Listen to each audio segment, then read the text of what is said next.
Alors, on y va. Bien. Donc, on est toujours sur la Mishnah. Rabban Shimon ben Gamliel dit Al shlosha dvarim haolam kayam. Sur trois choses, le monde se tient, se maintient, on pourrait dire. Hein. Il y a Al shlosha dvarim haolam omed et Al shlosha dvarim haolam kayam. Alors, on a vu que le Maharal a la même girsa, olam. On met sur les deux, sur Shimon HaTzadik Omer, voilà. Mais ici, sur le fond, ça ne change rien. Ça veut dire quel est le maintien du monde. Il y a le pourquoi le monde existe, ça c'est Shimon HaTzadik. Voilà, Shimon HaTzadik. Pourquoi le monde existe à la Torah, à la Voda, avec l'Utraset. Ça, on avait vu il y a un certain temps. Maintenant, Hachosha Dvarim Haolam Kayam, qui donne un maintien au monde, à la dîne, à la émet, à la dîne, à la shalom. Alors, on a développé longuement ces trois dimensions qui, a priori, instinctivement, paraissent incompatibles. Il y a le monde supérieur, le monde de la réalité dans lequel le monde supérieur, c'est la dimension de la pensée, c'est la dimension du émet, la dimension du monde dans lequel nous sommes qui tient sur la justice, et le monde médian sur le shalom. Et que il faut, bien que ces dimensions paraissent incompatibles, eh bien, il faut pouvoir unifier ces trois dimensions. Et c'est l'homme juif, la mission de l'homme juif, qui s'appelle Am Echad Baaretz, qui est un peuple un sur terre, de la même manière que Hachem est Echad, de la même manière, le peuple d'Israël est Echad. Alors, ça m'a, comment dire, fait un petit peu travailler que le peuple juif, malgré apparemment les dissensions constantes qu'il y a à l'intérieur du peuple juif, qui sont ces dissensions qui sont fort problématiques, puisqu'on dit que c'est à cause de ça que le temple a été détruit, mais néanmoins, il y a une unité à l'intérieur du peuple juif. Et je me suis dit que c'est ça la dimension de Avat Israël. C'est-à-dire que de chercher qu'est-ce qui nous unifie, malgré des fois des choses qui sont très, très différentes, voire antagoniques à l'intérieur du peuple juif, mais de trouver l'élément unificateur qu'il y a dans le peuple juif. C'est cette dimension médiane du shalom. C'est une grande avoda. Entre parenthèses, dans le monde chassidique, au fil comme ça des choses que j'ai pu lire, il y avait, vous savez, en Europe de l'Est, en Europe centrale, en Europe de l'Est, il y avait, avant la Seconde Guerre mondiale, beaucoup de rabbis chassidiques. Et beaucoup de rabbis, leur particularité était l'amour des Juifs. L'amour des Juifs. Comment? Oui, mais c'est pas la chasse gardée des Braslav et des. Voilà. Mais oui, on voit ça.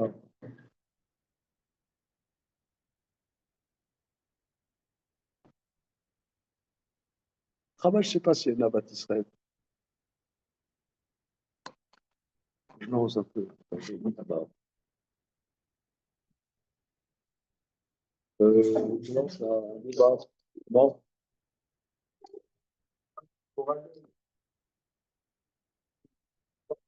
Ouais. Surtout, quand même, accueillir les gens sur les libéraux ne voulaient pas que je change. Mais avec, sans mettre cette impression qu'ils ne sont pas à leur place. Oui. Je ne pense pas qu'ils auraient pu faire ça si c'était juste de le faire pour eux.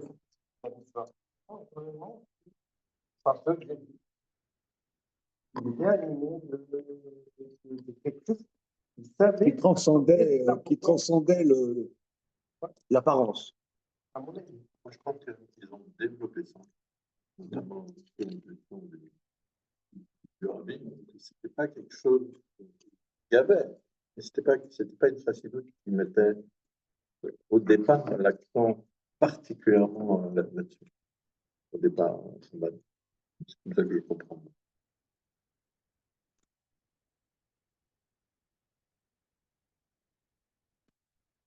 En tout cas, c'est cette dimension, que ça soit Chabad, pas Chabad, peu importe. Mais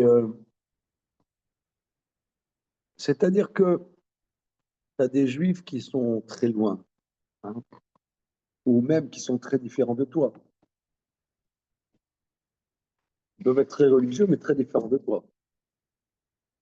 L'amour d'Israël, c'est pas seulement un juif pas religieux. Tu as des juifs religieux que tu ne supportes pas. Je ne citerai pas de nom. Hein, on se comprend. Ben, Chacun il pensait que eh ben, l'amour d'Israël, c'est, je dirais, d'essayer de. C'est vrai, Rav Nachman de Breslav a beaucoup développé ça dans les coups d'octovote, hein, les points positifs qu'il y a dans chacun, de chercher qu'est-ce qui est bon dans cette personne, même si au niveau anecdotique, elle t'horripile, ou elle ne te plaît pas, ou elle est différente de toi, elle a même un engagement antagonique à toi, ou même il va contre toi. Même.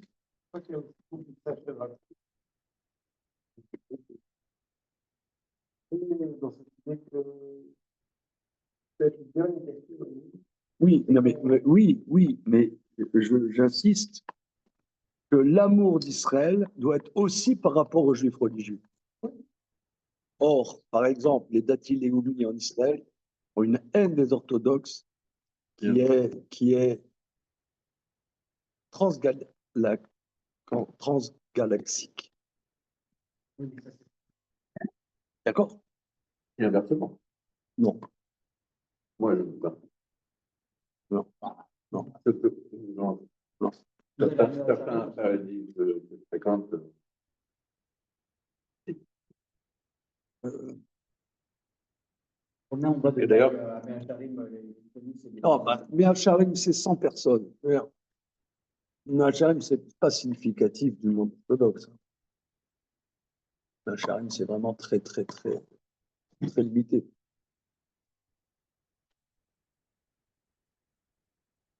et Je suis le seul thune ici. Attends, je comprends pas. à un moment, je suivais un peu les réponses rapides du Rav Aviner. Oui. Et justement, elle n'est pas du tout dans ce sens-là.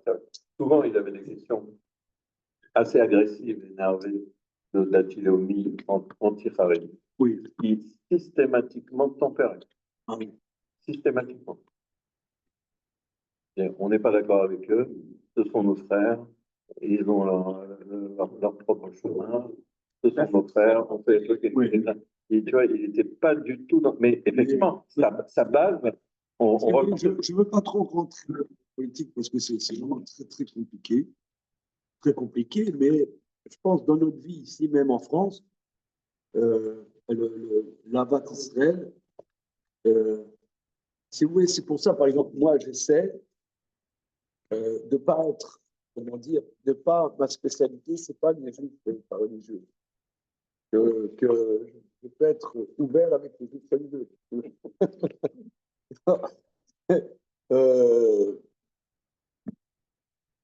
Même si des fois, ils ont des options qui ne sont pas les miennes. Je pense que cette dimension là, du shalom, elle est Ce qu'on voit ici, c'est ce monde médian, c'est le monde des malachim. Ça demande quelque part une avoda qui est très, très, très fort de trouver cette unité à l'intérieur du peuple juif. Bon, ça c'est une révision de ce que nous avons vu. On va essayer d'avancer. Juste Rav, Omna. Oui, pour- messieurs. pour- pourquoi vous précisez sur le shalom entre l'âme Israël et pas est-ce que dans la Mishnah on peut aller plus loin que le shalom entre l'âme Israël et envers les autres nations aussi? Bonne question. Bonne pioche. Oui. Alors, est-ce que le shalom est aussi entre Israël et les nations? Également, oui. Attends, attends. Ce que dit le Barthénoura dessus, c'est Comment? le Barthénoura il explique que c'est Ben Amalchouyot aussi, non? Oui. On dit Avemit Palel Beshomash El Malchut. Alors, effectivement, mais disons, à l'intérieur de ce qu'on a vu dans le Maharal, hein, dans la J'étais pas là semaine la semaine dernière. dernière, c'est que cette dimension de Shalom est en cela que le Ham Israël est un peuple uni, fondamentalement. Un âme Echad Baretz, un peuple un sur terre. Donc, déjà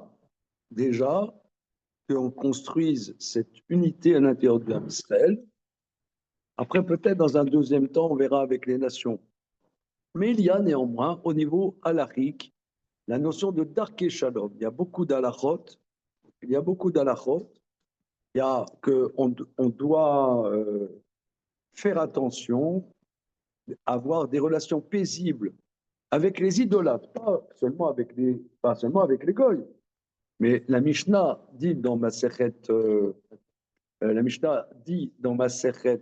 Gittin, pas seulement avec les, les non-juifs, les fils de Noé qui font les 7 commandements noachiques, mais même avec des goy idolâtres patentés. C'est la Mishnah dans Masechet Gittin, si je ne m'abuse dans le 4e chapitre, j'ai peur de me tromper, mais je crois que c'est dans le 4e chapitre, qui dit que Mefarnesim Aniye Ovde Kochavim im Aniye Israël, Mevakrim Chole Ovde Kochavim im Chole Israël, Mipne Darke Shalom, c'est la Mishnah. On donne de la tzedaka aux pauvres idolâtres, la Mishnah dit. En même temps qu'on donne de la tzedaka aux pauvres d'Israël, bien qu'on n'a aucune mitzvah de donner la tzedaka à un idolâtre. Un idolâtre, ce n'est pas nos copains. Mais néanmoins, on doit donner la tzedaka pour qu'il n'y ait pas de dissension. On ne dise pas, les Juifs s'occupent que d'eux. Voilà. Pour avoir des relations paisibles. De la même manière, on va visiter des malades juifs, c'est une mitzvah, la Torah, avec, en même temps que des malades idolâtres, mais pleins d'Arké Shalom. Pour que les goïms ne disent pas, les juifs ne s'occupent que des leurs. Alors, le Rav Wolbe, vous connaissez Rav Wolbe, Rav Shlomo Wolbe? Oui, on en parlait la semaine dernière. Hein. Comment? Aléchour, oui. Alors, dans le premier tome de Aléchour, il explique la notion de Shalom Bayit. Vous avez déjà entendu parler de la notion de Shalom Bayit? Comment? Quand même. Qu'est-ce que tu veux dire par là? Un classique. Alors, Rav Wolbe explique qu'est-ce que c'est Shalom Bayit. Et de manière géniale, il explique Shalom Bayit à partir de cette Mishnah. C'est-à-dire un idolâtre et un juif sont complètement antagoniques. Un idolâtre, il faut prendre ça comme les djihad, prendre la Kalachnikov, les fusiller. C'est anti-Torah. Néanmoins, la Mishnah nous dit, bien qu'ils soient complètement antagoniques, même tes ennemis, dans une certaine mesure, Mais il faut essayer d'avoir des relations paisibles avec eux. Et c'est des incidences à l'arc. De la même manière, la femme est comme un idolâtre par rapport à un homme.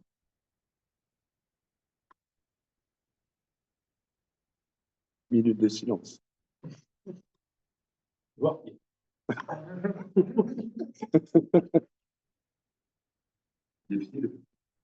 Et ça veut dire que la différence entre un homme et une femme est irréductible. C'est irréductible. On ne peut pas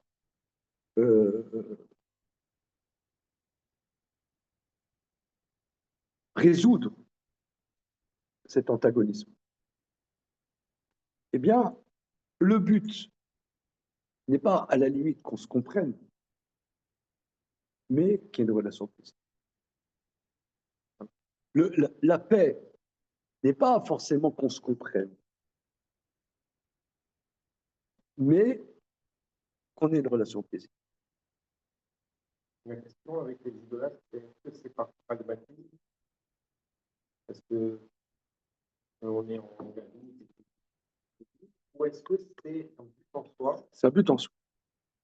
C'est un but en soi. Pas les deux. Non, non. La Mishnah, elle n'est pas circonstanciée. La Mishnah dans le Kittil n'est pas circonstanciée. Notion d'Arké Shalom, que la Torah, de Rachea d'Arké Noah, ve Konetvat Shalom. La Torah, elle est. On ne cherche pas à exacerber les conflits. Je veux vous dire, c'est très très important parce qu'il y a des fois, il y a des personnes avec qui on a des contentieux terribles. Moi, il y a des personnes avec qui j'ai des contentieux. Je le sais très bien. Des contentieux terribles, des incompréhensions, des conflits. Comment? Irréductibles. On ne peut pas résoudre. C'est pas on va s'asseoir, on va résoudre la question. Mais la Torah nous demande d'avoir une relation paisible avec elle. Et je vous donne un exemple. Quand on fait motzi, par exemple Shabbat particulièrement, on doit faire un motzi sur un lechem shalem, un pain entier. Un pain entier. Maintenant, il y a quelqu'un, il a pris une belle challah, il l'a coupée. Ah, c'est dommage, il y avait une belle challah, on pourrait faire motzi sur une belle challah entière. Tu l'as coupée, c'est dommage. Alors, c'est dans le Shulchan Aruch. Tu prends les deux morceaux, tu les mets l'un à côté de l'autre. Ça a l'air d'être Shalem, ça s'appelle Lechem Shalem. Ça a l'air Shalem, même si ça ne l'est pas, c'est Lechem Shalem. Shalom. Comment? Oui, shalom. Avec celui qui l'a coupé ou pas? Ça n'a rien à voir. Ça a l'air Shalem. Comment? Tu as vu ça, hein? Tu mets un pic dedans et tu les mets ensemble, bien qu'en vérité, ils ne sont pas solidaires. Mais ça a l'air Shalem. C'est bon, ça a l'air Shalem. Et ça, dans la vie, c'est dans la vie, parce que je vais vous dire, il y a des gens, style qui ont fait la psychologie, qui disent oui, il faut exprimer nos problématiques, trouver, qu'on se comprenne, etc. Il y a des fois, on ne peut pas se comprendre. On ne peut pas. Parce que... Mais ça fait rien, on ne se comprend pas, on va se plaisir.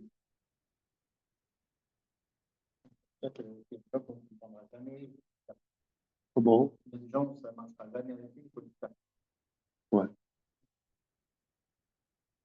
Mais c'est pas parce qu'on ne se comprend pas, ou même qu'il y a sous-entendu un conflit latent, hein, un conflit qui est là, qui ne demande qu'à exploser, que tu peux pas, que tu, ça ne t'empêche pas d'avoir une relation paisible avec. Maintenant, en général, je vais vous dire, hein, les psychologues, abîme ça.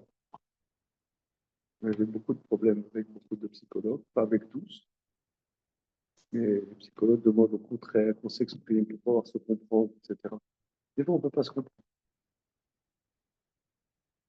Oui, mais non, des fois, c'est la guerre. Et ça, c'est pas cher, mais des fois, c'est la guerre. Bah, c'est ça. Il n'y a pas du papa. Midian, dans la paracha on va aller les éclater. On ne va pas essayer d'aller faire la paix avec eux. On leur en veut, puisqu'ils nous ont fait. Donc, Oui, alors tu peux remarquer, ta remarque est excellente. Pourquoi ne propose-t-on pas la paix avec Midian? Tu regardes le verset dans Parashat Pinchas. Tsorarim el Menachem, car ce sont des oppresseurs. Si je ne m'abuse, le Midrash Tanchuma dit, si tu les exposes pas, ils vont te buter tout de suite. C'est-à-dire que, vous savez, il y a un grand principe halachique, Abba et Orgecha, Hashem le.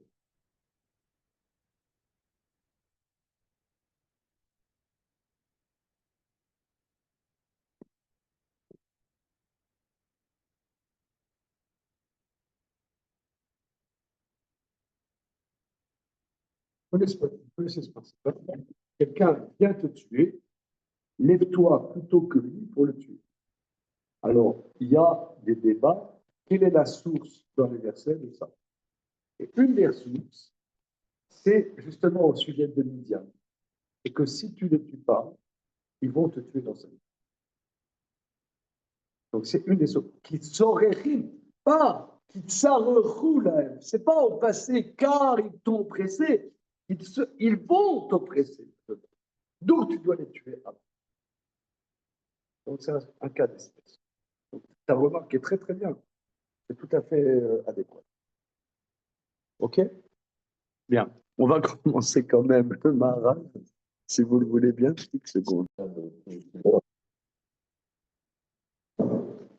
Alors, On parle pas des gosses, on parle des idolâtres. pas forcément. Pas forcément. C'est un sujet dans ma serrette Avodazara. C'est un sujet traité longuement dans le traité Avodazara. Si je ne m'abuse, d'Afkava. Voilà. Un Tosfot là-bas, très important. Omna, Apirul Shabarour. C'est bon. Cependant, l'explication claire, Alpi Arochma Aberura, Ma Shekatu Vat Shosha Dvarim Haolam Omed. Mes amis, vous avez, on est dans le texte, c'est bien. L'explication claire, selon la Chochma, sur 3 choses le monde tient. Da Lecha, Kitimsa, Kasher Bara Kadosh Borou et Tolamo, Aya Nivra Ayede Shosha Dvarim. Lorsque Dieu a créé le monde, il a été créé sur 3 choses. Aechad, chez Otsi Otam, Apoal, El Apaal. Kilirti, Bereshit bara Elokim et Hashem vetaretz. Que lorsque Dieu a créé le monde, l'agent a fait sortir à l'effectif. Comme dit le verset, au commencement, Dieu créa les cieux et la terre. Vetzel Abiria Nemar Elokim, Sheu Midat. Ça, il l'a dit déjà plus haut. Or, par rapport à la dimension de Beria, on voit le mot Elokim, toujours dans Bereshit, qui est la dimension du jugement. Bechen Behemet, Bechol Maseh Bereshit Nemar Elokim.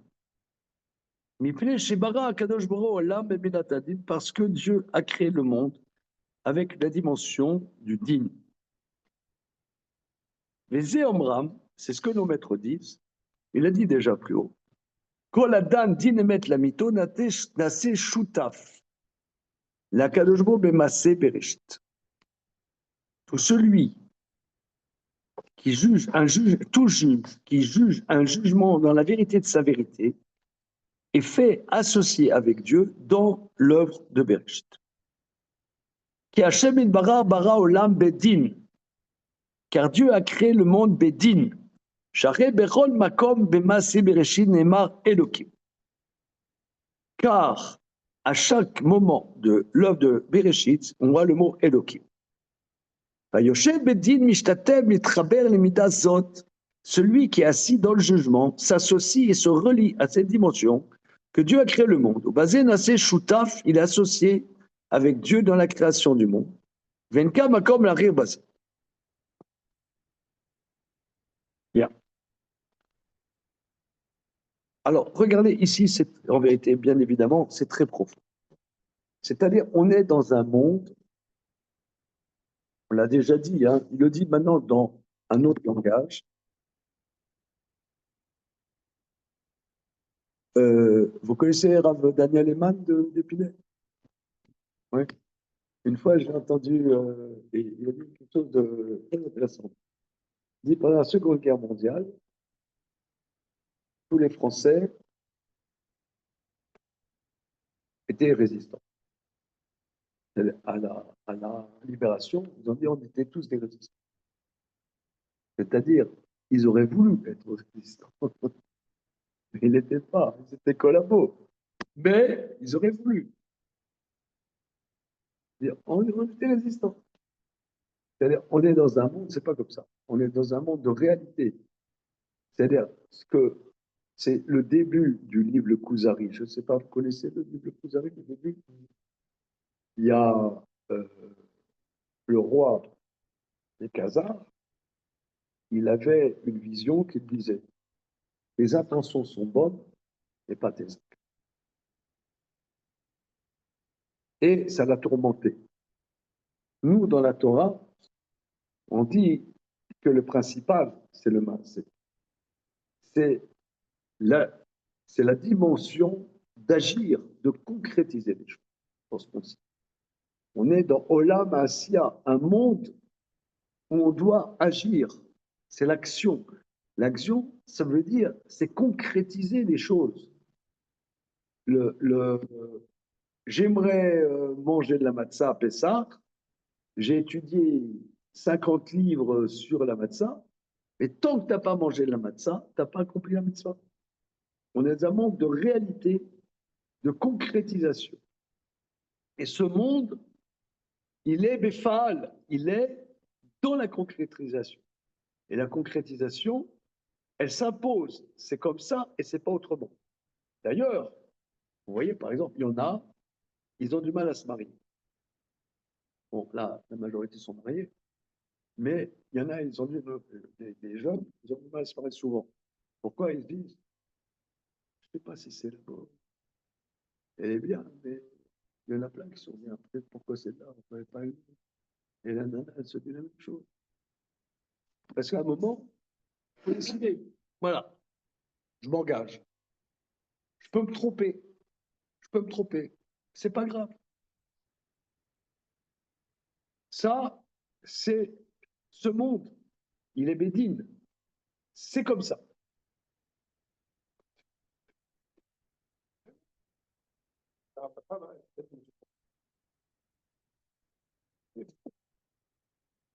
Un conseil. Mais tout le monde ne le dit pas. Comment? Tout le monde peut se dire ça. Tout le monde. C'est pas, mais à la limite, c'est pas grave. Non, mais regardez, non, mais Je pense que c'est partie des différences entre les hommes et les femmes qui c'est la vérité. Pour elle, c'est pas envisageable.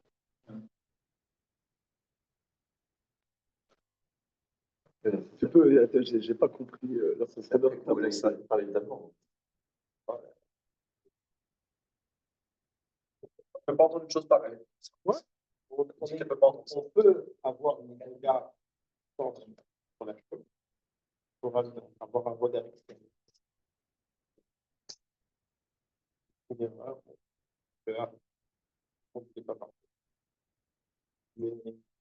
Mais dans la sensibilité féminine, c'est insurmontable. Je pense. Oui, parce qu'il y a une dimension. Bon. Bon, mais disons, ce que je veux dire, Justement, je vais vous dire quelque chose. Je sais que c'est presque inaudible ce que je vais dire. C'est presque inaudible, mais je le pense quand même. C'est pas grave de se tromper, t'as une mitzvah d'avoir des enfants.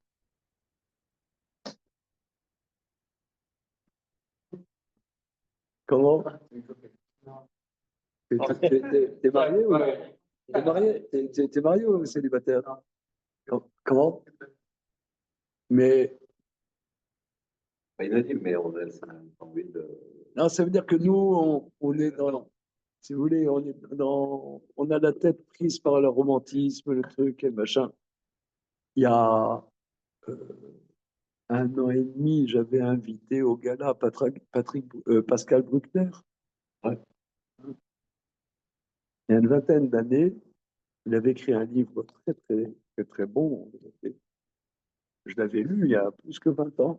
Il s'appelle La faillite, je crois, le titre, La faillite du mariage d'amour. C'est-à-dire qu'avec le romantisme, avec la littérature, on nous a fait penser qu'un mariage doit être un mariage d'amour. Mais l'amour, c'est versatile. C'est pas, tu peux pas construire là-dessus. Tu dois le construire, justement. En vérité, si vous voulez, je me permets de délirer un peu pour essayer d'entendre ce que dit le Maharal. C'est que tu dois construire sur le dîme. Tu dois te marier. Tu as une mitzvah. Et tu as une mitzvah. À la limite, je me trompe, à la limite, c'est pas la bonne, mais peu importe. Comment? Tu dois, mon maître Raveliaou Abitbol, Raveliaou Abitbol, il dit, je l'ai entendu, il dit, un homme qui voit les choses en termes de mitzvah, il pourrait se marier avec n'importe quel. Si tant est qu'elle est cachée au niveau halakhique. Alors, ben, c'est vrai, pourquoi?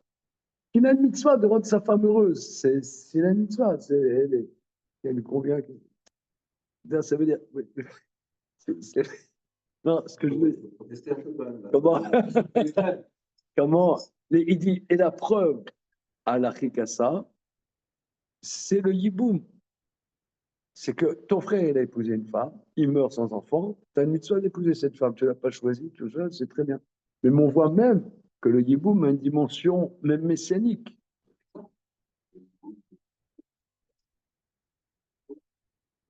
On peut le faire.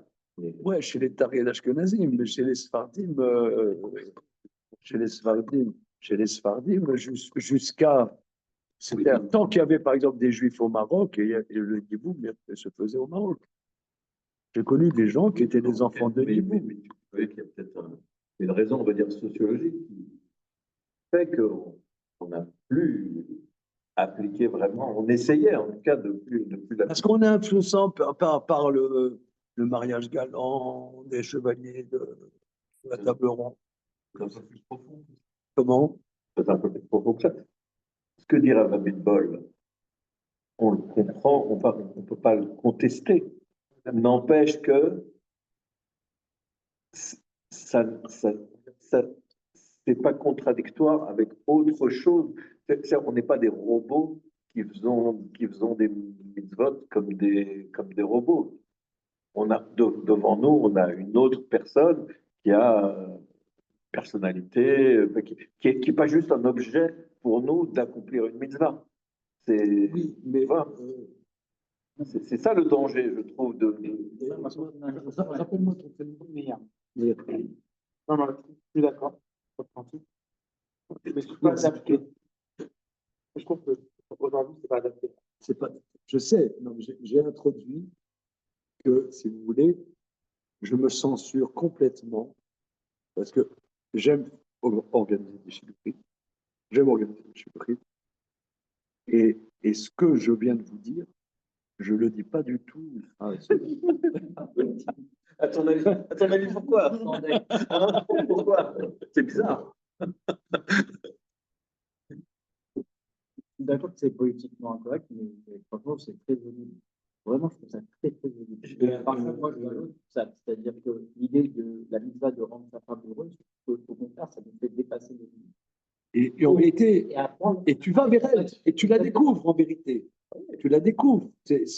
Si toi, tu as une mitzvah à son égard, tu découvres en vérité qui elle est. Que si tu es dans ton univers, oui, je ne pas parce qu'elle me plaît, sa personnalité, machin, non, je l'ai pas, elle rentre dans mon cahier des charges, voilà. On est d'accord. Elle a les cheveux auburn avec une coupe comme ci. Pas la bullshit romantique du 19e siècle. On est d'accord, mais elle n'empêche Jean-Jacques Goldman. tu choisis une personne avec, qui existe. On n'est pas tous pareils. Oui, oui, Tu vois. oui. On a des personnalités. Non, je sais que ce que je dis, je vous donne un bâton pour me taper dessus. Ouais. Mais, et que je suis d'accord avec ce que tu dis, Meir, aujourd'hui, c'est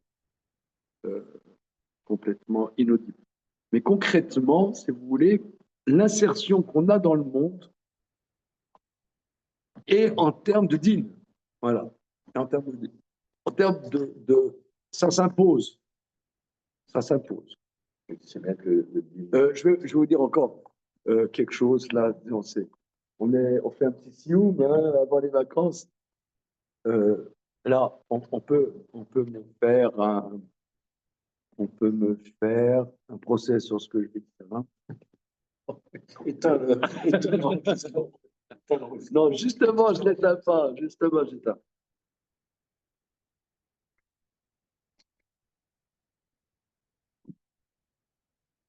Je lance le débat.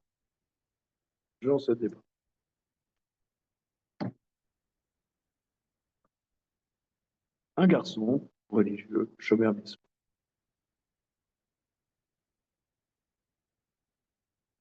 Et qui a une attirance pour les hommes. Est-ce qu'il peut se marier? C'est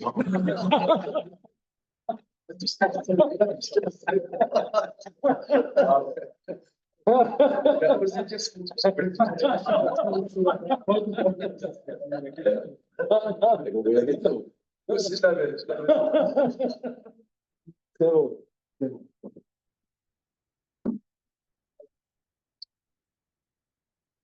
J'ai été confronté plusieurs fois, des garçons mariés, à vrai,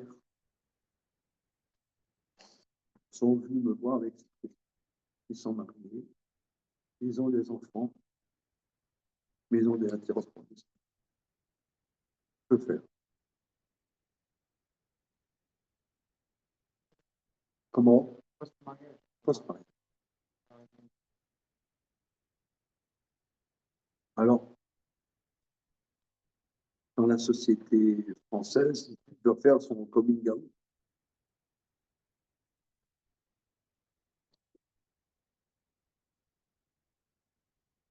Qu'est-ce que vous en pensez? Je sens qu'on ne fera pas le sion pour les pères. Je sens, à vue de nez, on ne fera pas. Qu'est-ce que vous en pensez? Non, quelqu'un vous pose la question. En venant te poser cette question, qu'est-ce qu'ils attendaient de toi, quoi?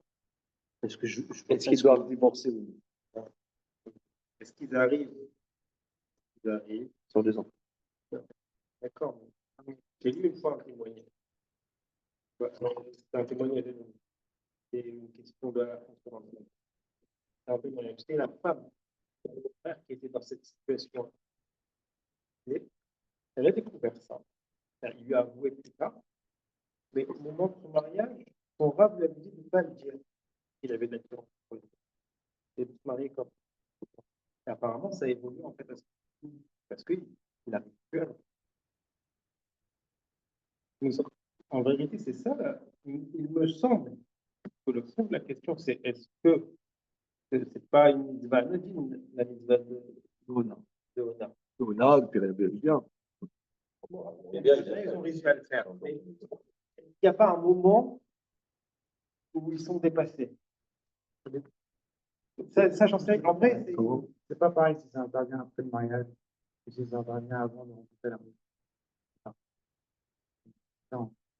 Oui, voilà. Oh, il y a deux Parce que trucs. l'attirance, elle aurait pu être présente, elle s'est dissipée pendant le mariage, et que la personne, le mari, après, il a eu une tendance. Non, il l'avait avant. Ah, donc il n'y avait pas d'attirance au moment où on l'a connu. Ça veut dire, il est dans un milieu religieux. Il est dans un milieu religieux, Il y a une pression sociale. même une autopression. Une autopression, il sait que il veut pas aller dans le décor. euh, il, il a une attirance, plusieurs, hein, je veux dire plusieurs, pas un. Il a une attirance et il souffre de cette attirance il est dans un milieu religieux, il souffre de cette attirance. Il va surmonter. Parler de Dayanim et de Poskim, que nous ne sommes pas, c'est, c'est très douloureux comme question. Comment on peut, presque, moi je m'autocensure même d'avoir un avis sur ça. C'est parce que Alors, je vais vous dire, je me sens. une des personnes est allée voir un grand homme actuel. Il n'était pas marié, il est allé voir un grand homme actuel, un jeune, une famille très religieuse, torturé sur ce sujet. Il a dit, va voir une prostituée.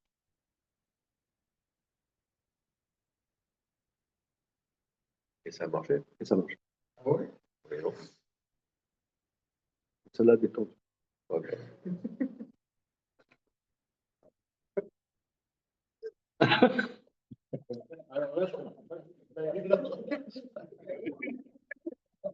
Il doit faire peut-être des passer.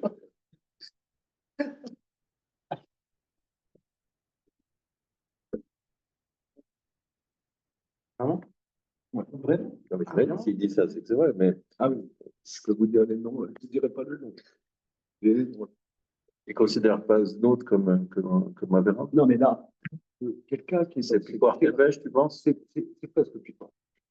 Quelqu'un qui est dans ces dimensions est presque suicide.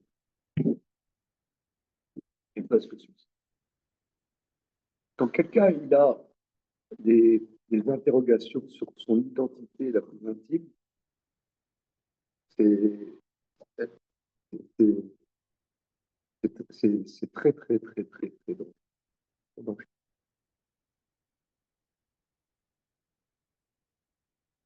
tout ça pour dire que quelque part, moi je ne sais pas, mais quelque part, quand on se marie, on a des obligations. Si on n'avait pas des obligations, on a des obligations à la RIC qui font qu'on doit assumer certaines choses. Des fois, on n'a pas envie. On n'a pas envie, nous. Un homme, il se la coupe douce. Les femmes, elles sont plus sérieuses que les hommes. Et les hommes, on est flemmards, on est, on ronfle, on ronfle, on éructe et on est flemmard. C'est ça un homme. quel, quel est c'est quoi la définition d'un homme? Il ronfle, il éructe et encore, je censure.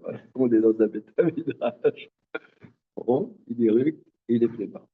Une femme, elle se réveille tôt le matin, elle va au travail, le mari, elle fait resto bio, elle flemme. Pour ça, l'homme, il a plus d'obligations pour le taber. Et la Torah, elle nous exige de concrétiser les choses. Donc c'est ça, c'est la dimension du dîme. C'est la dimension du dîme. Le monde existe par le dîme. Après tous ces délires, excusez-moi, me permettre, enfin, si vous me connaissez. Mais après tous ces délires, je pense qu'on a une perception concrète de ce que dit ici le Maharal. On continue. Donc c'est la première dimension, c'est que la réalité du monde, c'est la dimension qui s'impose, c'est Elohim. Bah, Voilà. Deuxième dimension, oui, mais juste dans Bereshit, on voit que le djinn de Kadosh Baruch Hu, il pouvait pas créer son monde seulement avec le djinn. Et il y a forcément besoin d'un moment de rachamim. Alors pour nous aussi, est-ce qu'on peut pas dire pareil? que exercer seulement sur le din, c'est problématique. Oui, alors, ton prénom, c'est Noah? Oui, Noah. Ouais, Binyamin en hébreu. Noah. Binyamin. Noah, c'est quoi Noah? Mon prénom, ça vient de nulle part. C'est les filles de Célophrase, mais c'est. D'accord. Mais comment on t'appelle au quotidien? Ah, Binyamin. Binyamin. Alors, regarde, Binyamin. Le premier chapitre de Bereshit, il n'y a que le nom Elohim. Oui. Dans le deuxième chapitre, il y a Hachem Elohim. Hein? Bien. Donc là, le Maharal nous relève, on est dans le premier chapitre de Bereshit. C'est-à-dire dans les 6 jours de la création, Shabbat compris, c'est Elohim. Bien. Continuons. Ça veut dire quoi, Enkan Makom les Ha'arir basé? C'est-à-dire, je n'ai pas besoin de leur dire plus. On va pas s'étaler, quoi. Ouais, on va passer. Okay. Voilà. Kacher bara Hashem idbarach et haolam bara oto behemet. Deuxième dimension. Donc, l'impulse du monde pour arriver à la dimension effective du monde, c'est le din. Deuxième dimension. Quand Dieu a créé le monde, il l'a créé avec vérité. Kemo shetiknu chachamim, comme nos maîtres ont institué dans Birkat Alevana, Bibracha, Poel Emet, chez Peulato Emet. Un agent véritable dont l'action est vraie. Yen bebriata sheker. Il n'y a pas dans la création de mensonge. Comme dit le verset dans Teilim Kufyud Aleph, ce mouchim la ad le olam, asuyim bemed veyasha. Ils sont fondés éternellement, ils sont faits avec vérité et droiture.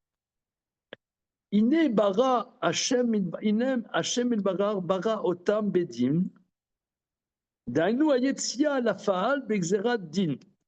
Quand Dieu a créé le monde avec din, c'est-à-dire la sortie à l'effectif est un décret de din. Shekar gazar Hashem ilbarar. Vadan din emet, celui qui juge un jugement vrai. Ilou lo haya ba'em chaz v'shalom ha'emet. S'il n'y avait pas la vérité, lo haya kiyum ladavar shu sheker. Il n'y aurait pas de tenue, c'est ça le sujet de la Mishnah, à quelque chose qui est sheker. Alors, vous savez qu'il y a une très grande différence entre le mot emet et le mot sheker. C'est que, comment? Voilà, la base des lettres Razak, c'est que dans le mot émet, les lettres sont stables, parce que dans sheker, parce que le shin, comme ça, voilà. Tandis que émet, les lettres sont assises. Voilà. Tandis que sheker, il n'y a pas d'assise. Il n'y a pas d'assise. Voilà. C'est bien une dimension de stabilité. Parce que sheker, c'est même envers. Tu as le shin, c'est l'avant-dernière lettre, etc. C'est tout à l'envers. Hein? Bien. Donc le kiyum du monde est sur le emet. Alors, Vilou, tout de suite, Jonathan. Vilou lo yabaem chasve shalom. Aemet lo ya kiyum le davar shu sheker. Aval em asuyim. Mais le monde est fait be'emet. Pirouche davar ze bechol anivraim atzmam. En davar shiotse min haemet. Cela s'applique dans tous les êtres créés. Il n'y a rien qui sort de la vérité. Alors, là, c'est une affirmation maharalienne qui est, comment dire, à méditer, à méditer. Mais on va travailler ça. Voilà. Din émet, mais est-ce que ça existe un din sheker? Évidemment, évidemment. Par exemple, euh, il y a, si vous voulez, nous, l'expérience qu'on a de la justice est une justice partisane. Oui. Je ne sais pas, moi, par exemple, quand les juges français libèrent Georges Abdallah,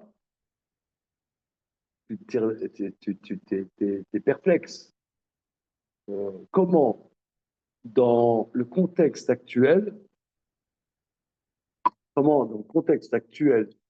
un tueur patenté, on va le libérer, on va libérer. Et que c'est des juges qui décident qu'on doit libérer dans ce contexte explosif.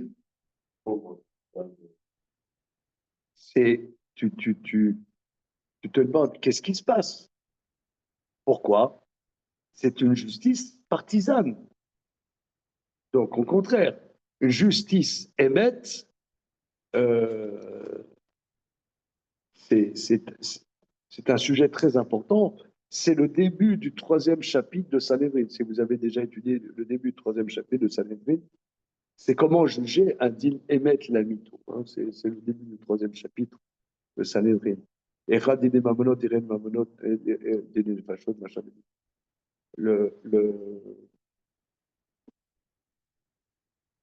Dinéma le Béchochat, c'est le premier Mishnah. Comment on fait, on met en place un jugement émet. Donc, La Midat Adin, d'après le Torah, il n'y a pas de notion de partisane d'accord, comme Midat Adin, comme ils ont tous. En fait, je n'arrive pas à distinguer la notion de Emet de la notion de Midat Adin. Justement, dans mon esprit, c'est deux. parce que la dimension de din, moi je dirais, c'est la dimension de xéra. Ça s'impose. Je dirais, c'est la dimension de l'engagement. C'est l'engagement.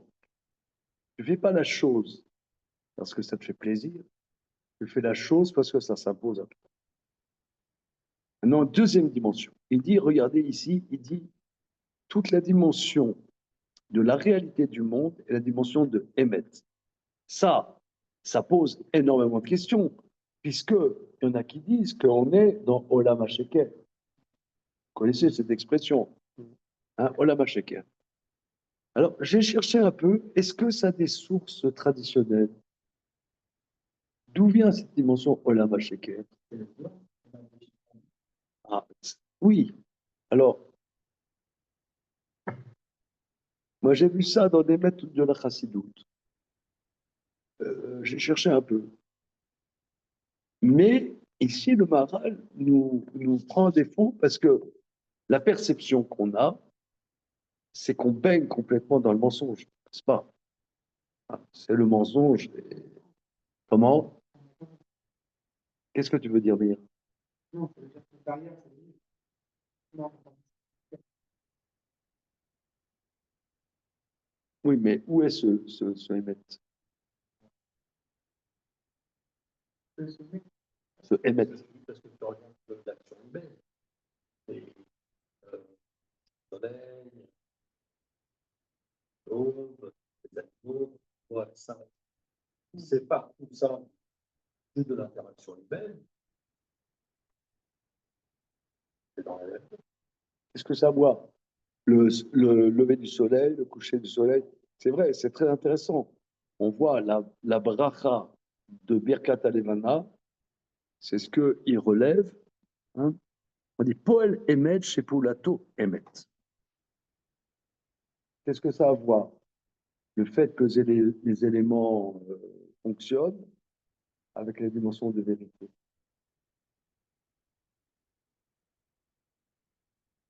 C'est Péulato, la création. Le shaker, c'est une invention humaine. Et un animal ne peut pas créer de shaker. Un humain peut faire du shaker, ça l'arrange. Il n'y a que l'être humain qui peut inventer du shaker. Tout le reste, c'est l'opposé de shaker.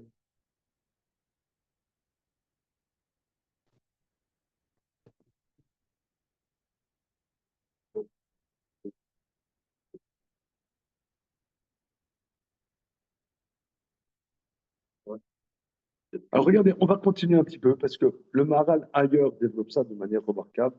Peut-être ici il va le développer, on va voir. Hein. Donc en tout cas, je relève que la deuxième dimension, c'est que il dit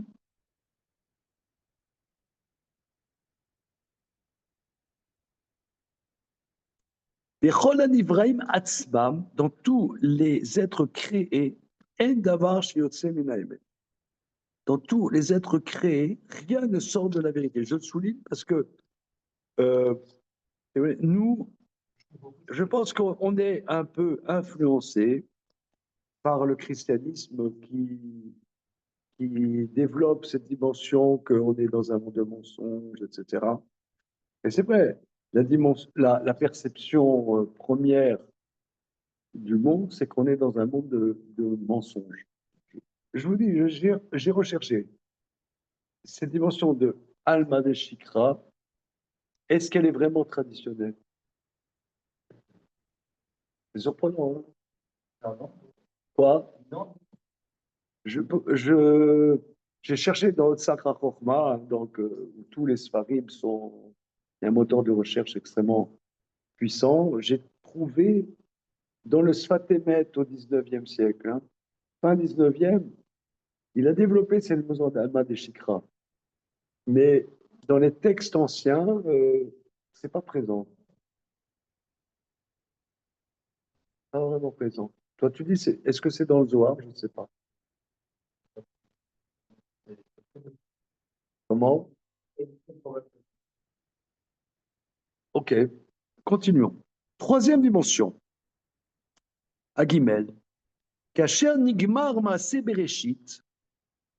Quand Dieu a terminé l'œuvre de Bereshit, Nathan Hashem Idbara Manoar Lanivraïm. Dieu a donné un repos aux êtres créés, chez Neymar. Vayichal Elokim Vayom Hashem. Dieu s'est arrêté le septième jour. Fetavarze ou Amnucha Ve'ashalom. Sa dimension de paisibilité et d'harmonie. C'est complètement pas intuitif. Hein. C'est extraordinaire. Vechen Amrou Ben Midrash. Manivra Meachar chez Shabbat. Sha'anan, Nachal, Veshalva, Vashket. C'est-à-dire, qu'est-ce qui est créé le septième jour? Dès que Dieu s'est arrêté, donc il y a eu une paisibilité, un nachat, un repos, une paisibilité. Pirouche. Machenivra be Shabbat. Miachar chez Shabbat, Mikol Melarto, Manivra. Étant donné, qu'est-ce qui a été créé le septième jour? Étant donné qu'il s'est arrêté de tout son travail, qu'est-ce qui a été créé? Amar, qui bara Shanan, Vashkel, Venachal, Veshalva. C'est le repos, la paisibilité. Vezeu Shalom, Shaya, Bishvila, Abria. Mais là, je pense qu'il y a une faute typographique. Hein. Il y a le Shalom pour laquelle il y a eu la création. Hein. Bishvila, je pense. Hein. N'est-ce pas? Non. Toi, tu as raison, Gabriel. C'est au Shalom Shaya, Beshekala, Abria. Quand il a. Oui, tu as raison. C'est comme tu dis, pas comme.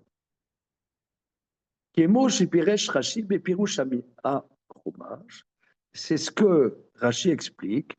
Maï aya aolam chaser menucha. Ba Shabbat, ba menucha. Que le monde, parce que c'est écrit Dieu s'est arrêté le septième jour. Donc on dirait que le septième jour, il a créé quelque chose. Qu'a-t-il créé? Il a créé le repos. C'est-à-dire, ce n'est pas une suite logique de la création. Parce que le Shabbat est différent des jours de l'action. Aval mikol makom ou kiyum haolam. C'est-à-dire, s'il n'y avait pas ce Shabbat, le monde ne tiendrait pas. שהרי כתיב, ויכל אלוקים ביום השביעי מלאכתו אשר עשה, שהיה משלים כל הבריאה של ששת ימי בראשית. והשלמה הוא קיום הכל. C'est-à-dire le septième jour, ce septième jour, il parfait il donne un maintien au monde entier. La shalom azeh, shaya beshabbat, ba mitzvat adlakat ner Shabbat. Alors, ok. Regardez, là, il va rajouter des choses absolument énormes. Arrêtons-nous un moment.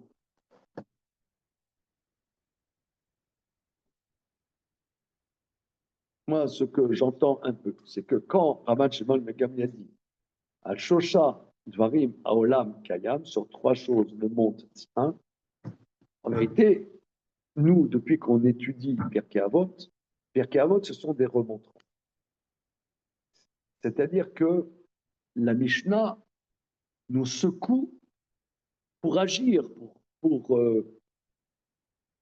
créer quelque chose que instinctivement on n'aurait pas fait. Nous, comme on a dit tout à l'heure, on est rude, on est flemmard, et plus c'est affinité. Ouais. Donc la Torah nous dit, attention, il faut que tu développes ces dimensions de din, ces dimensions de émet, ces dimensions de shalom. En réalité, il n'est pas premier. D'ailleurs, il le dit, les 6 jours de la création, a priori, le shalom n'est pas dans les 6 jours de la création. Dans l'action, tout travail, il n'y a pas de paisibilité. Mais il y a une création qui accomplit l'ensemble, c'est le shabbat. Et ça, c'est là la fonction d'un Israël, d'introduire cette dimension de shalom qui est potentielle, mais à nous de la sortir à l'effectif. C'est-à-dire, c'est la dimension, je dirais, la dimension des mounas. Tu as des gens, ils sont dans l'action tout le temps, ils sont dans l'action. Ils croient que si ils n'agissent pas, tout s'écroule. Et bien, le Shabbat nous dit, OK, à un moment, tu t'arrêtes et tu dois considérer comme si tout était parfait. Donc, tu pourras dévoiler que dans ce monde qui paraît imparfait, eh bien, il y a des dimensions de perfection.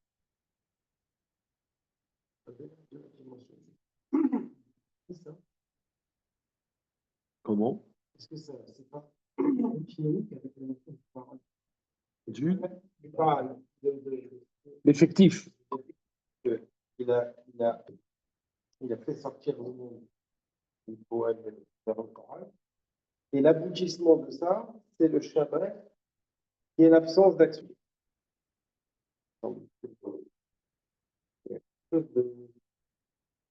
Paradoxal.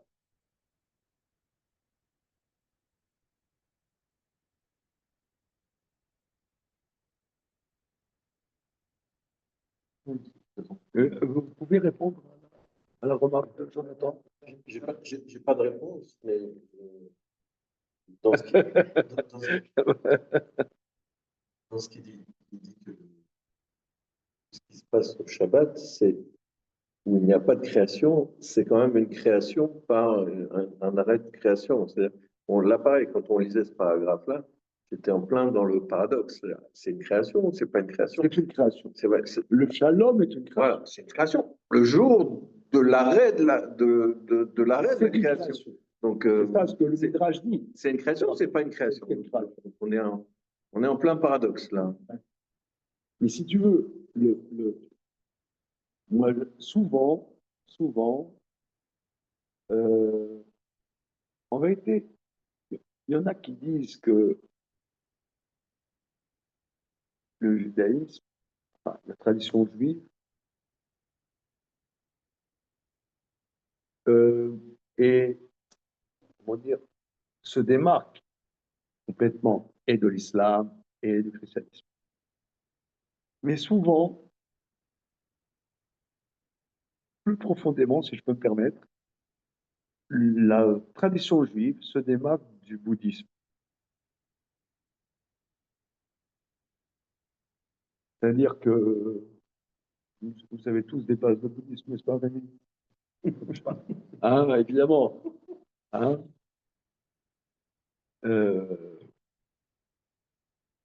C'est une action.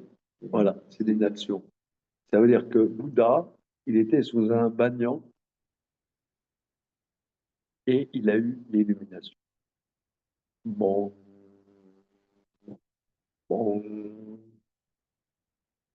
s'est rendu compte que c'est un monde d'illusions. C'était un Maharaja, très grand Maharaja. Il s'est rendu compte qu'il était dans l'illusion et il a eu l'illumination. Et donc maintenant, il est dans le Shabbat complet. Hein. On va dire, il est dans le Shabbat. Pourtant, tu poses la question, si c'est ça, pourquoi on a Shechet Emei Bereshit? On dit, 6 jours tu travailleras. 6 jours tu travailleras. Parce que nous, en vérité, on a une vocation de s'engager, c'est ça le dit, hein, de s'engager avec l'aïmouna que néanmoins le monde est parfait. C'est le Shabbat. C'est un paradoxe. C'est-à-dire, on doit concrétiser, mais sachant qu'en vérité, on s'engage, mais avec cet émouna que le monde, malgré tout, a une perfection. Ça s'appelle le Shabbat.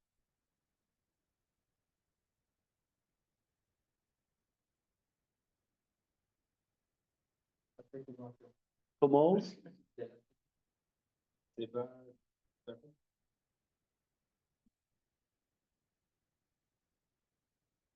être dans par exemple, moi je suis jamais allé en Inde, mais vous êtes allé en Inde? Hein? Ouais. Il y a ce qu'on appelle les saïdous. Oui, c'est comme des nazis. Hein? Vous savez que c'est les saïdous? Non? Vous regarderez sur Internet, c'est en ligne.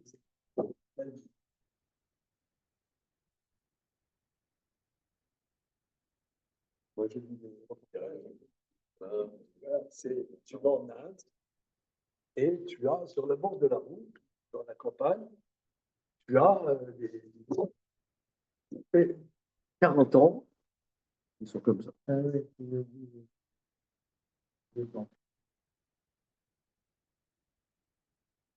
peut le faire plus, hein. Et ils sont dans la béatitude, quoi. Et entre parenthèses, ils prennent aussi des drogues. Hein, ça fait partie. Ils prennent du hashish. Ça fait partie de leur spiritualité, de décoller de ce monde-ci. Or, nous, le Shabbat, quelque part, on est des saïdous. On n'est pas dans l'action dans le monde. Mais le Shabbat nous impulse que l'action qu'on a dans le monde, on a une confiance que on doit agir. Mais ce n'est pas nous qui transformons le monde. On est accompagné par Akadosh Baruch Hu, on a une émouna. Comme on dit, l'eau, alecham mort. Tu as à faire ce que tu as à faire. Mais Hachem te donne du mérite dans l'action que tu fais. Mais le monde, il est parfait indépendamment de toi, comme on l'a vu dans le Shabbat. Mais on doit agir. Et c'est un paradoxe. On doit agir, on doit être dans le business, on doit être dans le fric, on doit être dans la famille, on doit éduquer nos enfants, on doit s'occuper de nos parents, on a des responsabilités incroyables, en ayant confiance que finalement le monde il est parfait. Mais on doit le faire. J'ai entendu justement, deuxième fois ce soir que je cite Rav Eman, qu'une fois j'ai entendu, enfin il me l'a dit, qu'une époque on discutait, on avait un genre d'échange mensuel. On avait un échange tous les mois, on discutait. Et j'ai entendu quelque chose, Chacham me disait, on sait que la Torah, de toute façon, ne s'oubliera pas du tout. C'est écrit la Torah. Kilo Tishachar Bepizav. Elle ne sera pas oubliée de la descendance des enfants d'Israël. Mais toi, tu dois faire en sorte de transmettre la Torah. Mais à la limite, tu ne foutrais rien, elle se transmettrait quand même. Mais tu dois la transmettre. C'est pour te donner du mérite. À la limite, tu ne ferais rien, la Torah se transmettra. Mais tu dois la transmettre. C'est ça le Shabbat. Il y a une perfection, il y a une vérité.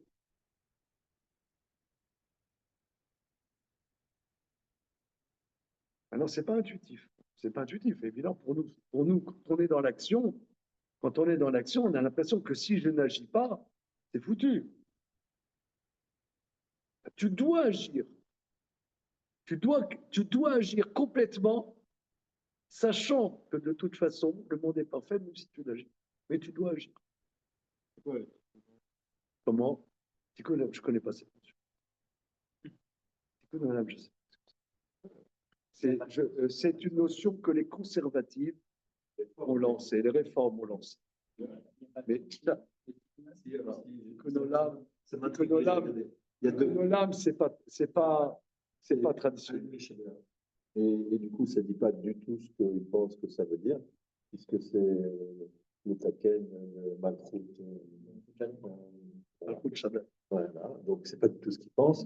Et alors, j'en étais resté à qu'il n'y avait que ça, mais en fait, il y a une occurrence dans la Mishnah, où quand même on parle de. Ah, tu as posé la question. Oui, il faudrait que je te la retrouve. Il y a une occurrence dans la Mishnah de Tikkun. Alors, Tikkun Olam, c'est vraiment un concept des conservatifs et des libéraux. Hein. C'est pas la tradition.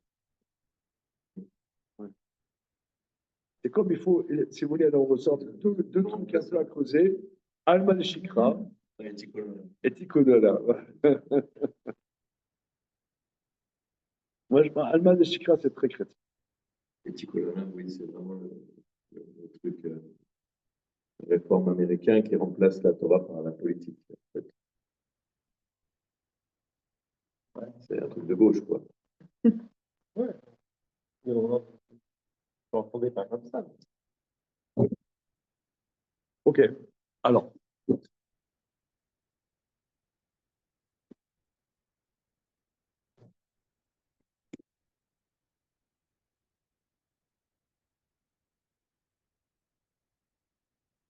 Alors, il va développer sur la notion de Shabbat. Voilà, Shalom Azé, Shayab et Shabbat. Si vous voulez, en vérité, le Maharal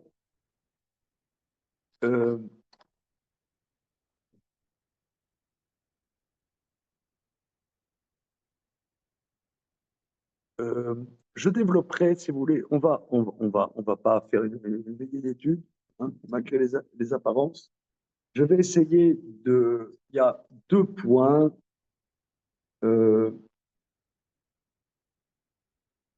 très très concis dans ce qu'on vient de dire. Dans ce qu'il vient de dire, c'est extrêmement profond. La dimension que toute réalité dans le monde est créée Béhémet. Or, nous, alors tu as dit, Rémi a raison, que toutes les créatures ont une vérité. Elles ne sont pas dans le mensonge, elles existent. Une panthère, elle existe. Elle est dans la vérité de sa panthère. Le bananier est dans la vérité du bananier. Et c'est abstrait pour nous.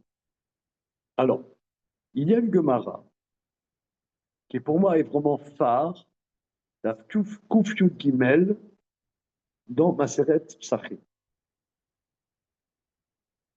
La Gemara elle dit comme ça. Kuf Yud Gimel dans Maseret Psachim. La Gemara elle dit comme ça. Il y en a trois que Dieu est. Je vais rapporter la Gemara. On a encore un peu quelques minutes, c'est bon? Hein? C'est bon. Je vais chercher la Gemara. Et on a bon, prochain mot. On va se prendre encore un petit peu. Ah.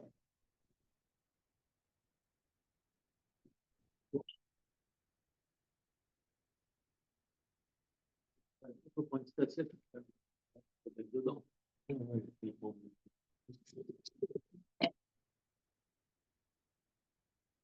À quelle heure vous la fin?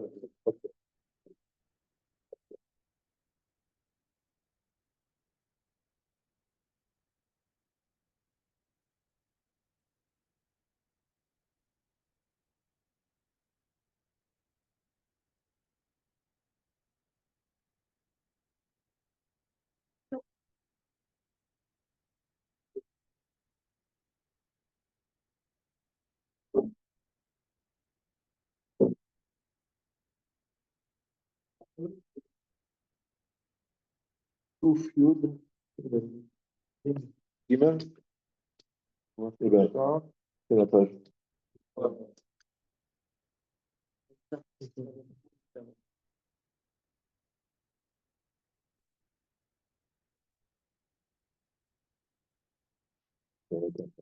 non, il est-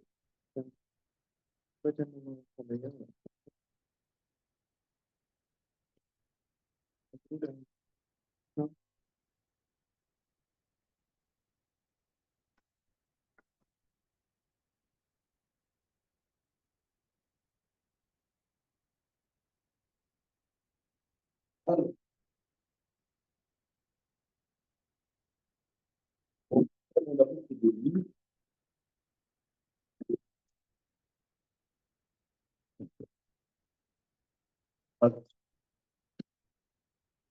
c'est quelqu'un encore.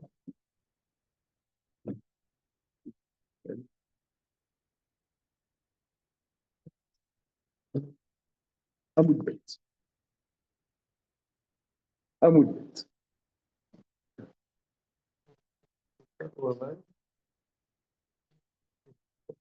Voilà. Koufiou Guimed Amoud Bet. Dans Matseret Psari. Page 226.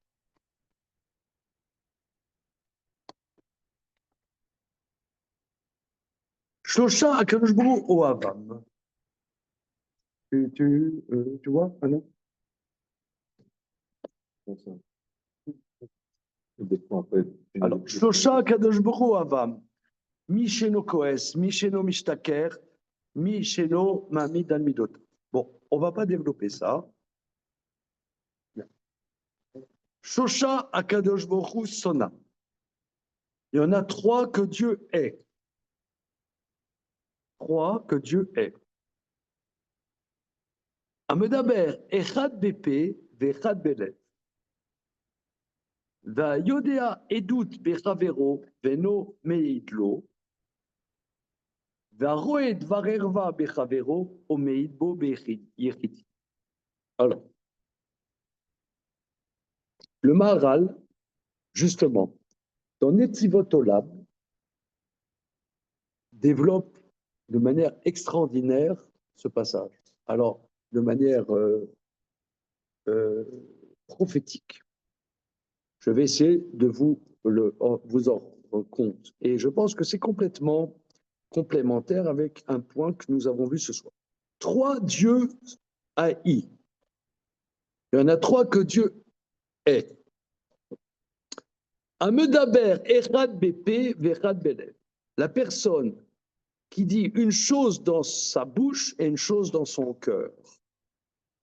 En un mot, un hypocrite. Oh, qu'est-ce que je suis content de te voir! Oh là là, quel bonheur! Etc. En vérité, quel connard.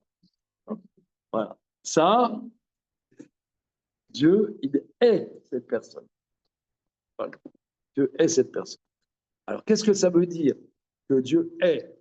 Mais nous avons lu ce matin, relu Emmanuel Kant, que Dieu, quand même, est absent de toute passion.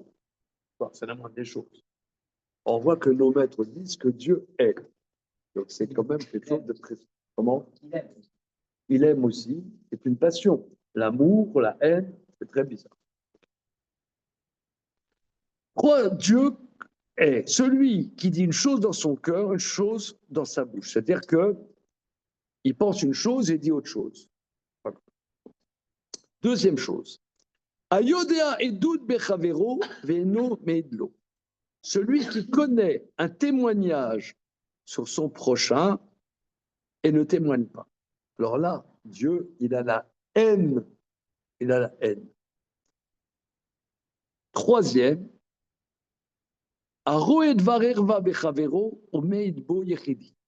Celui qui voit une affaire de mœurs sur son prochain et témoigne seul. Parce que On va expliquer. Alors, par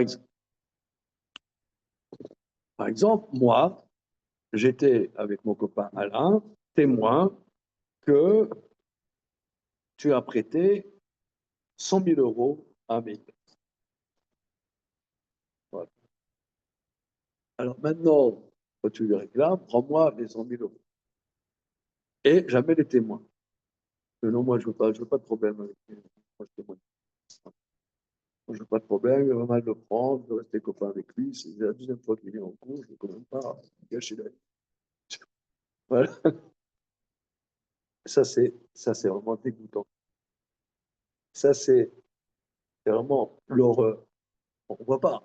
On pourrait dire, nous, Dieu est le pédophile, le tortionnaire, l'incestueux. Hein, pas du tout. C'est quand même bizarre. Hein. Ah, c'est vrai, il y a pire, quoi. C'est-à-dire le mec qui dit, non, moi, je ne veux pas de problème avec lui, je ne veux pas témoigner. Alors ça, c'est vraiment, Dieu, il a les boules, dans ce cas. Il a, ah voilà. Troisième cas, il va y avoir des élections au Grand Rabbinat d'Israël. Grand Rabbinat Ashkenaz, évidemment. Alors, et moi, j'ai vu un postulant au poste de grand rabbin à Pigalle, en compagnie légère.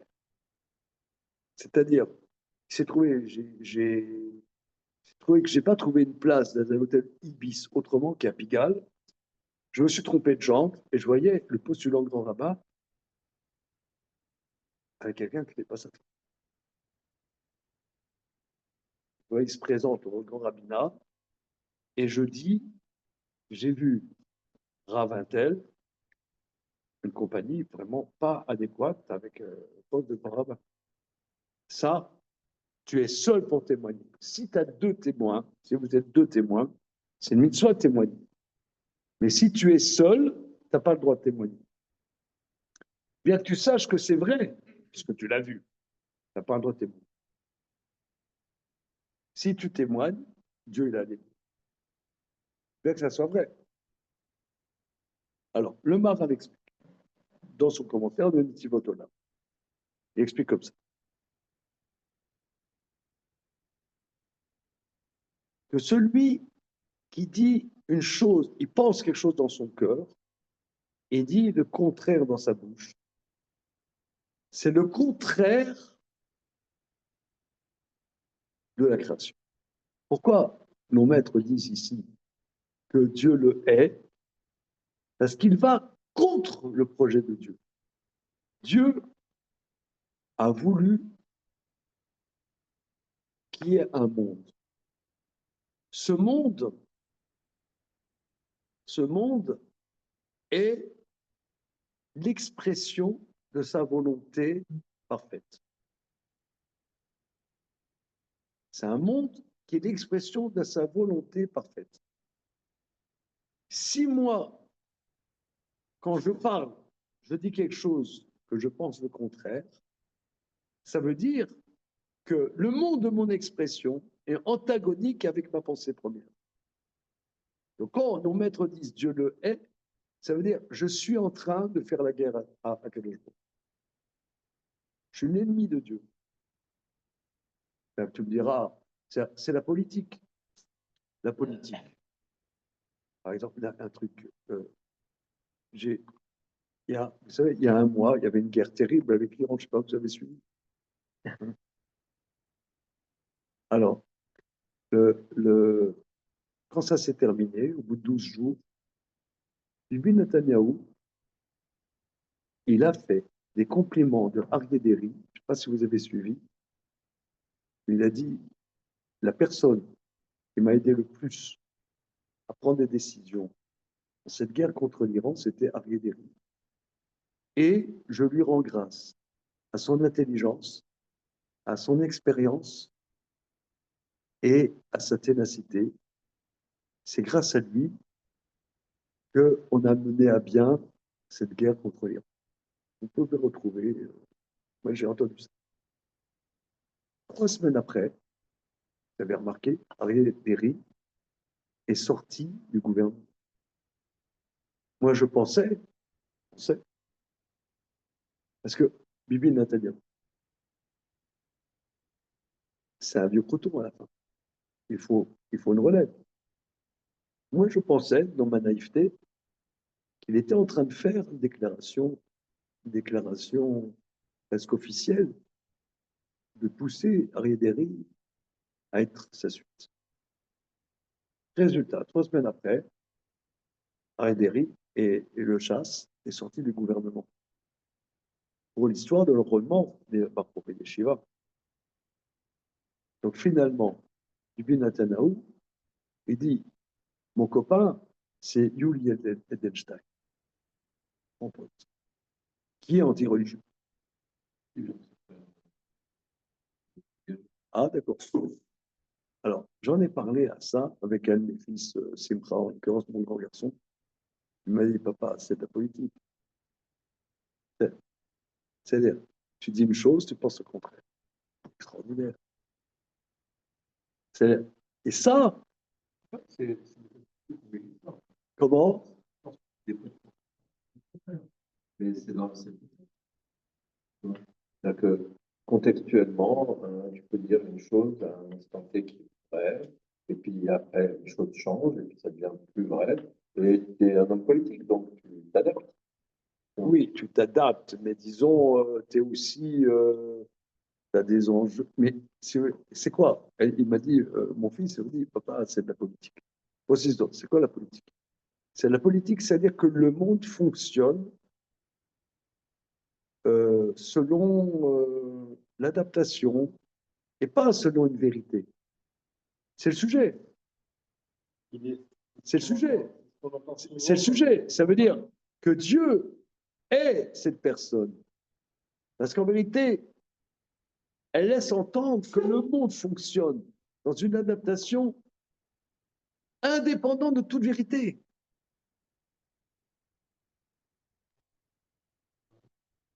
Mais est-ce qu'on ne pourrait pas dire que des fois, la vérité, Elle est ponctuelle. non, c'est mal. C'est-à-dire que si tu fonctionnes à la vérité pure, On ne parle pas de vérité pure. Mais disons, le mec, il tire les ponts à Arié-Déry. 2 semaines après, il le dégage avec un coup de pied derrière. Je veux dire, c'est quand même. moi je vais te choquer, mais je le comprends. Comment? C'est pas le même sujet. Non, justement. Mais non, mais ça veut dire. L'Iran est dans. Non, mais si tu veux, Bertrand, c'est un exemple. Mais ce que j'entends ici, c'est que nous, on est comme si un monde qui fonctionnait de manière darwinienne.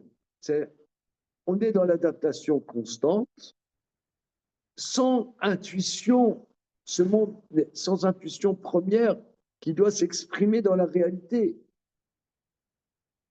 On est dans le darwinien, un monde qui fonctionne en tant que lui-même. Et ça, c'est contraire à Kadosh Baruch Hu. Dieu a créé un monde qui est l'expression juste de sa pensée. C'est notre condition humaine. Regarde, dans le monde du travail. D'accord, mais ça, ok. Si je disais ce qu'il y avait dans mon cœur, je ne tiendrais pas à 5 minutes. D'accord, eh bien, Dieu t'aime pas. Ouais. Non, mais, Dieu t'aime pas. Comment?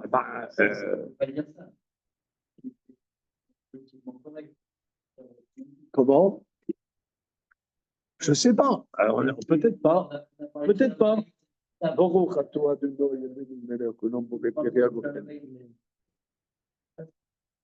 Peut-être pas. Peut-être pas. non, mais Non, peut-être pas. Peut-être pas. Non, mais ce que vous dites, non, mais ce que toi tu dis, Gabriel, qu'un minimum, on doit être politiquement correct? Peut-être pas.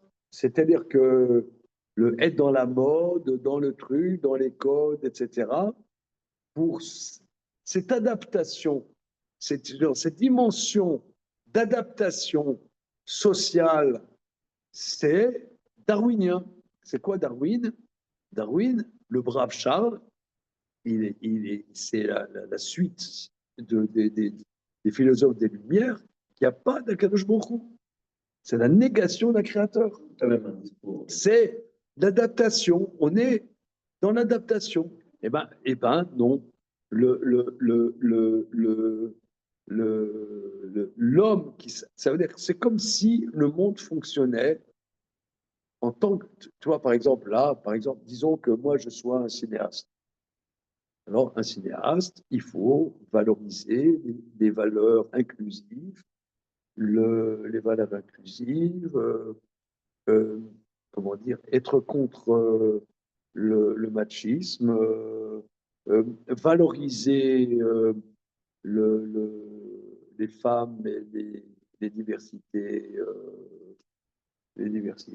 avoir que le héros soit évidemment africaine. Ouais. Comme ça va marcher. Et ben, cette dimension d'adaptation, même si je pense que c'est du shaker, cette adaptation est antagonique avec la création du monde. Ouais, bah, il y a un discours rabbinique qui pourrait complètement tomber dans toutes ces catégories-là. Pas les catégories fous du cinéaste, mais d'autres catégories. D'accord, mais je ne dis pas que le rabbi de Kotz qui dit que Esav, c'est un rabbi chassidique. Esav, il dit, ce n'est Esav, ce n'est pas un voyou qui est dans les bistrots, c'est un rabbi chassidique. Ok. Comment? C'est qu'il est dans un monde de code social et qu'il faut fonctionner selon ces codes sociaux. Non, ça peut l'être. Ça peut l'être. Deuxième dimension, celui qui ne témoigne pas explique le Maharal. Alors, ça, savoir exactement avec ce qu'on a vu dans des Rechaïm, c'est-à-dire que nous, on doit s'engager. Moi, j'ai vu avec Alain que tu lui as prêté du fric. Moi, je veux pas de problème.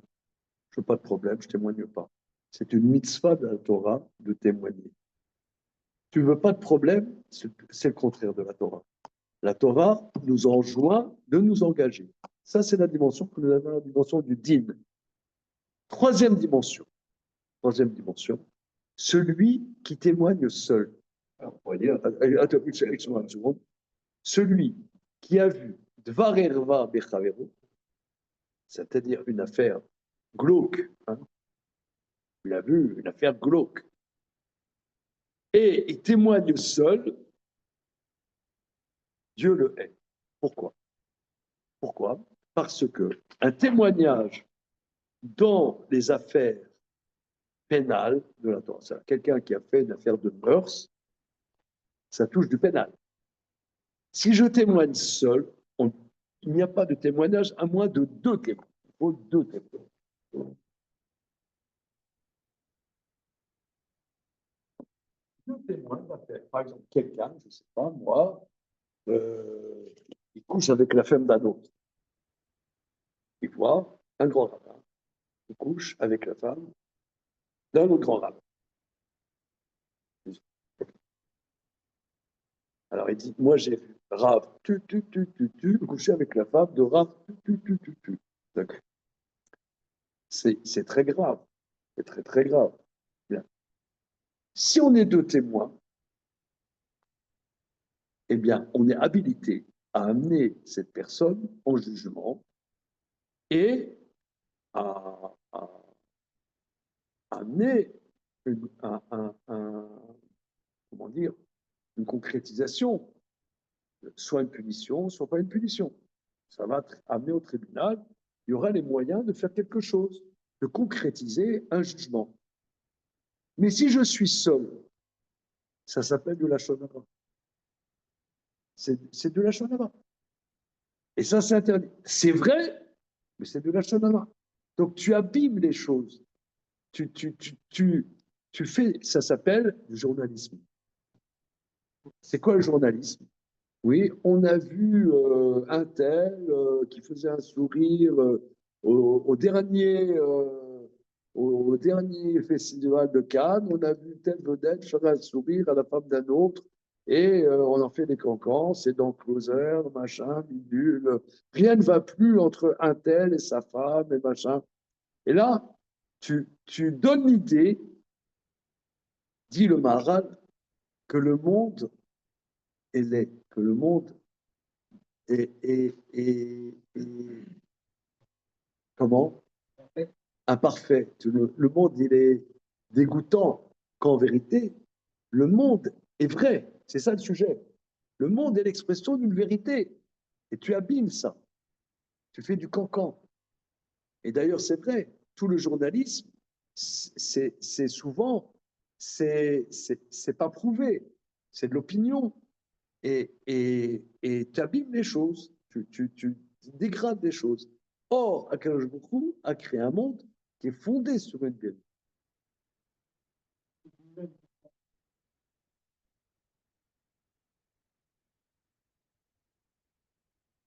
De mettre par rapport à la défense. Il a dit à Sarah, la femme, Oui. Alors, oui. Alors, c'est ça un sujet important.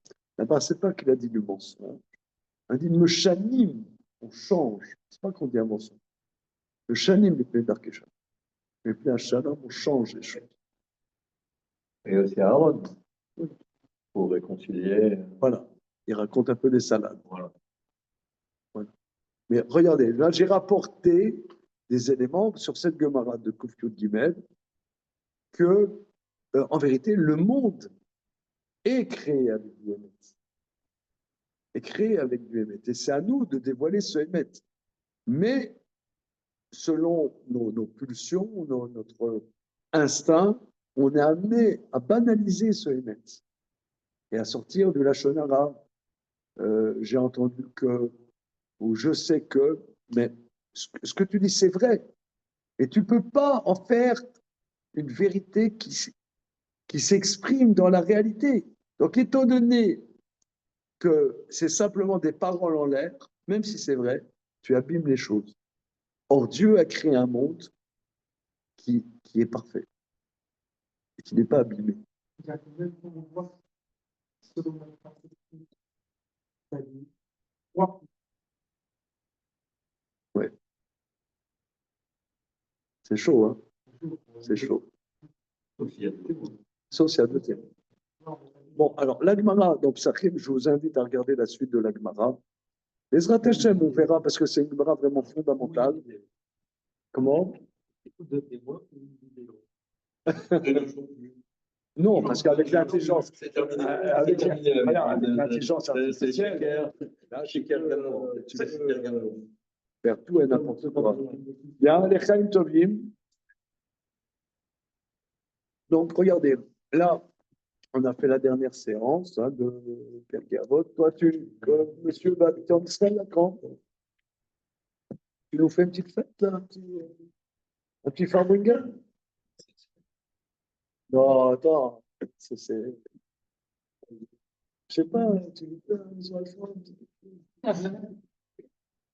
si vous voulez, si toi tu veux. Je ne dois pas partir comme ça, quand même. Ça s'appelle, il y a une notion, c'est au date préda. Par exemple, moi, j'ai habité 12 ans à Strasbourg. Quand je suis parti avec des jeunes mariés, moi, j'en avais déjà quand même 3 enfants.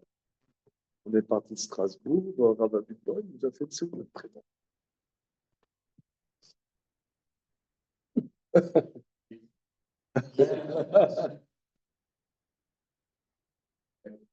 T'as pas pensé à ça? On va pas te laisser partir comme ça. C'est pas, c'est pas, on viendra, on épouse, on enfants, on reviendra. On va pas partir comme ça, tu pars. On va, on va réfléchir ensemble. Comment faire? Allez, où? Là, tu vas nous manquer.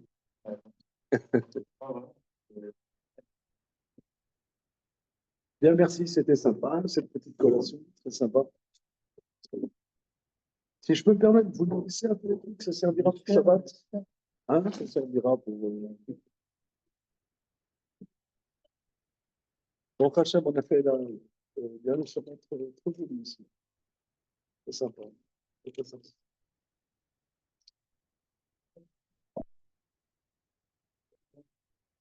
Oui, il y a des poubelles.